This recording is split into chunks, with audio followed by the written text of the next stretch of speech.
অবশেষে তারেক রহমান নবম pay scale gadget প্রকাশের সিদ্ধান্ত নিলেন। একই সঙ্গে 100% পেনশন সুবিধা ও 3টি সুখবর দিলেন। তো বন্ধুরা, এই বিষয়টি নিয়ে আজকের এই ভিডিওটিতে বিস্তারিতভাবে আলোচনা করতেছি, তাই ভিডিওটি মনোযোগ সহকারে দেখার জন্য অনুরোধ রইল। এবং যারা যারা এখন পর্যন্ত আমাদের এই চ্যানেলে নতুন সদস্য রয়েছেন তাদেরকে চ্যানেলটি সাবস্ক্রাইব করে পাশে থাকার বেল আইকনটি অল করে দেওয়ার জন্য অনুরোধ রইল।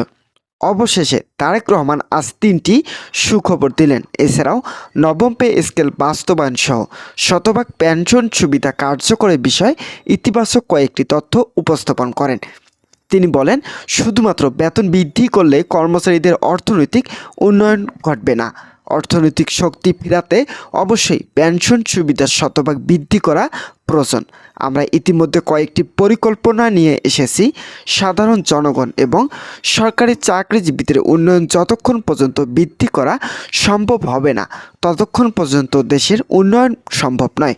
তাই অবশ্যই দেশকে উন্নয়ন পর্যায়ে রাখতে হলে শতভাগ পেনশন সুবিধা সহ নবম জাতীয় বেতন স্কেল কার্যকর করার পাশাপাশি সাধারণ জনগণের আর্থিক উন্নয়নের দিকগুলো নিশ্চিত করা হবে।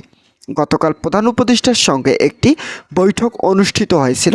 এই বৈঠকে কবে নাগাদ গ্যাজেট প্রকাশ করা হবে, এছাড়াও কোন কোন বিষয়গুলো সংশোধনীয় পর্যায়ে আনা হবে, বিষয়গুলো নিয়ে গভীরভাবে পর্যালোচনা করা হয়েছে। তো বন্ধুরা, ভিডিওটি চলাকালীন সময় এখন পর্যন্ত যারা যারা আমাদের এই চ্যানেলে নতুন সদস্য রয়েছেন তাদেরকে চ্যানেলটি সাবস্ক্রাইব করার জন্য অনুরোধ রইল। তো বন্ধুরা, তারেক রহমান বলেন, আমরা দেশ সংস্কার করতে চাই। পূর্বের সরকার দেশের যতটুকু আর্থিক ক্ষতি করেছেন তা হয়তো পূরণ করতে এই সরকারকে অনেক বাধা বিপত্তির সম্মুখীন হতে হবে। ইতিমধ্যে অন্তর্বর্তীকালীন সরকার ক্ষমতায় থাকায় বিভিন্ন বিষয় সংস্কার করেছেন, তবে মূল বিষয়গুলো এখন পর্যন্ত সংস্কার করা সম্ভব হয়নি। এগুলো সংস্কার করা হলে সরকারি চাকরিজীবী ও সাধারণ জনগণের স্বাভাবিকভাবে জীবনযাপন করতে সক্ষম হবেন। তারেক রহমানের ভাষ্য মতে, আমরা কর্মকর্তা ও কর্মচারী উভয় চাকরিজীবীদের অর্থনৈতিক গতি ফেরাতে যে ধরনের পদক্ষেপ নেওয়া প্রয়োজন সকল পদক্ষেপ নেব। সময় সংকট থাকায় প্রধান উপদেষ্টা কার্যকর পর্যালোচনা কমিটির সঙ্গে গুরুত্বপূর্ণ বৈঠক করেন। সেখানে পর্যালোচনা কমিটি জানিয়েছেন যে প্রধান উপদেষ্টা গঠিত পে কমিশন যে রিপোর্ট উপস্থাপন করেছেন এটা পুরোটাই যুক্তিসম্মত। তাই সামান্য কিছু জায়গায় সংশোধন করে সরাসরি এই রিপোর্ট অনুযায়ী বেতন বৃদ্ধির গ্যাজেট বাস্তবায়ন করলে কর্মচারীদের অর্থনৈতিক শক্তি বৃদ্ধি পাবে। তারেক রহমান আরও বলেন, 2015 সালের সর্বশেষ বেতন স্কেলে অবসরপ্রাপ্ত সরকারি চাকরিজীবীদের জন্য অবসরকালীন ভাতা শুধুমাত্র 45% বৃদ্ধি করা হয়েছিল। এটা বর্তমান সময়ে পুরোপুরি অকেজো হয়ে পড়েছে, কিন্তু তৎকালীন এই বিষয়টি নিয়ে তেমন কোনো নেতিবাচক তথ্য উঠে আসেনি। দীর্ঘ 10 বছর পর মাত্র 45% অবসরকালীন পেনশন সুবিধা কোনোভাবেই মেনে নিতে সক্ষম নন সরকারি চাকরিজীবীরা। তাই তাদের জন্য অবসরকালীন ভাতা শতভাগ করার বিষয়ে নতুন সিদ্ধান্ত নেওয়া হয়েছে।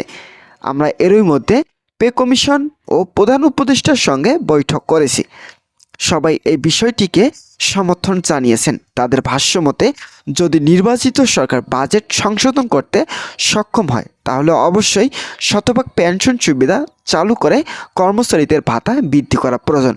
তো বন্ধুরা, যারা যারা সরকারি চাকরিজীবী এবং কর্মচারী রয়েছেন তাদের জন্য শুভকামনা রইল। তারা পরবর্তী আপডেট পেতে এখনই চ্যানেলটি সাবস্ক্রাইব করে পাশে থাকা বেল আইকনটি অল করে রাখুন।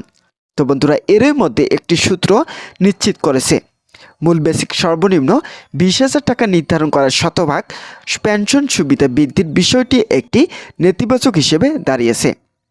যদি আগের বেতন স্কেল বহাল থাকতো তাহলে শতভাগ পেনশন সুবিধা কার্যকর করা হতো। নির্বাচিত সরকার ও অন্তর্বর্তীকালীন সরকার শতভাগ পেনশন সুবিধা কার্যকর না করে 80% পর্যন্ত অবসরকালীন ভাতা বৃদ্ধির বিষয়ে একতাবদ্ধ হয়েছে। তাদের সকলের মতামত অনুযায়ী 80% পেনশন সুবিধা বৃদ্ধি করায় সরকারি চাকরিজীবীদের দীর্ঘদিনের যত সমস্যা ছিল সকল সমস্যার সমাধান করা হবে। ইতিমধ্যে তারেক রহমান আগামী 5 কর্মদিবস পর্যন্ত সময়সীমা বেঁধে দিয়েছেন। নতুনভাবে নবম জাতীয় বেতনের বিষয়টি আলোচনায় উঠে আসে। তো বন্ধুরা, তারেক রহমান ইতিমধ্যে 3টি সুখবর দিয়েছেন। চলুন সুখবর 3টি জেনে নেওয়া যাক। প্রথম সুখবরটি হলো, নির্বাচিত সরকারের প্রথম কাজ থাকবে নবম জাতীয় বেতন স্কেল। 2015 সালের পর থেকেই কর্মচারীরা অত্যন্ত বৈষম্যের শিকার, তাই তাদের বৈষম্য নিরসন করতে এই সিদ্ধান্ত নেওয়া হয়েছে। একই সঙ্গে অর্থনীতিবিদ ও রাজনীতিবিদরা ব্যাপক চাপ সৃষ্টি করেন সরকারকে, যার ফলে প্রথম কাজ হিসেবে নবম পে স্কেল বেছে নিয়েছেন নবনির্বাচিত সরকার তারেক রহমান। দ্বিতীয় সুখবরটি হলো, সিলেকশন গ্রেড ও টাইম স্কেল পুনরুদ্ধার। এটি এখন বাস্তবায়ন না করার বিষয়ে অনেকেই দ্বিমত পোষণ করেছেন, কিন্তু তারেক রহমান বলেন, আমরা যদি সরকারি চাকরিজীবীদের বেতন বৃদ্ধি করি তাহলে এই বিষয়টি বাদ যাবে কেন? আমরা কর্মচারীদের অর্থনৈতিক শক্তি ফেরাতে যথেষ্ট সক্ষম, তাই তাদের সকল ধরনের বাধা বিপত্তির পাশ কাটিয়ে নবম জাতীয় বেতন স্কেল কার্যকরের নতুন রূপরেখা তৈরি করতে যাচ্ছি। একই সঙ্গে সিলেকশন গ্রেড ও টাইম স্কেল নতুনভাবে পুনরুদ্ধার করায় কর্মচারীদের মুখে হাসি ফুটাবে।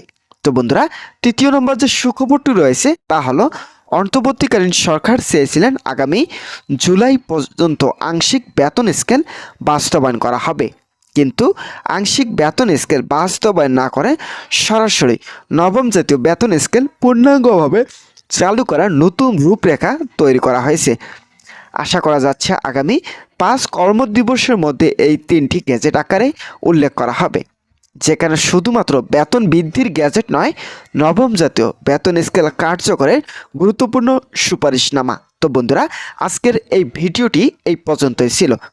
আশা করছি আজকের এই ভিডিওটি থেকে অনেক উপকৃত হয়েছেন।